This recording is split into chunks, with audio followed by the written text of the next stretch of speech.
Ми цього року покликали ще більше людей. Ми планували зробити цей іфтар ще масштабніше і підготувалися вже до нього краще. Змогли запросити інші категорії наших переселенок, мусульманок і взагалі просто кримських татарок. Цього року так само присутні дружини військових, дружини політв'язнів, волонтерки, активістки і всі інші представниці нашого народу.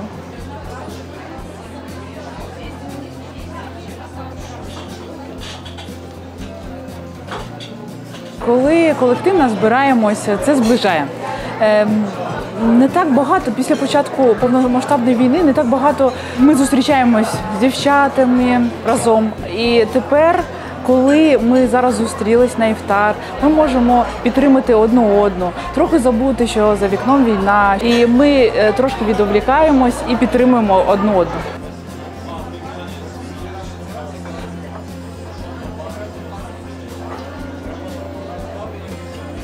Дуже багато кримських татар і мусульман зараз боронять нашу країну. Їхні дружини також потребують підтримки таких самих жінок від інших жінок, які теж чекають своїх чоловіків, наприклад, з полону. Такі заходи – це ще одна можливість об'єднатися, зустрітися, проговорити нагальні питання про те, що наші кримські татари, чоловіки, а також жінки, вони перебувають у полоні у в'язницях Росії. Це також один із шансів нагадати, показати світові, що наразі відбувається, і також можливість зберегти традиції поза Кримом.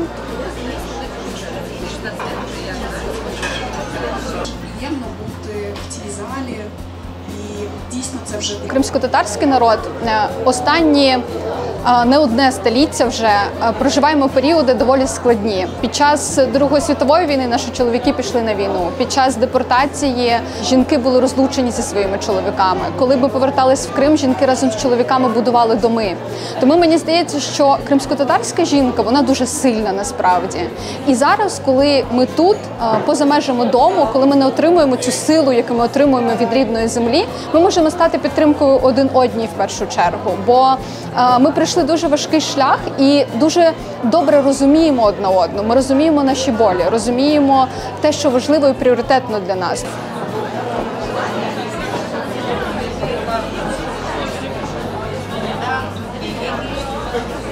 Ми хочемо побажати, перш за все, нашої скорішої перемоги, бо змінюється все, змінюється кількість людей, змінюються категорії людей, які були запрошені, але залишається лише одне.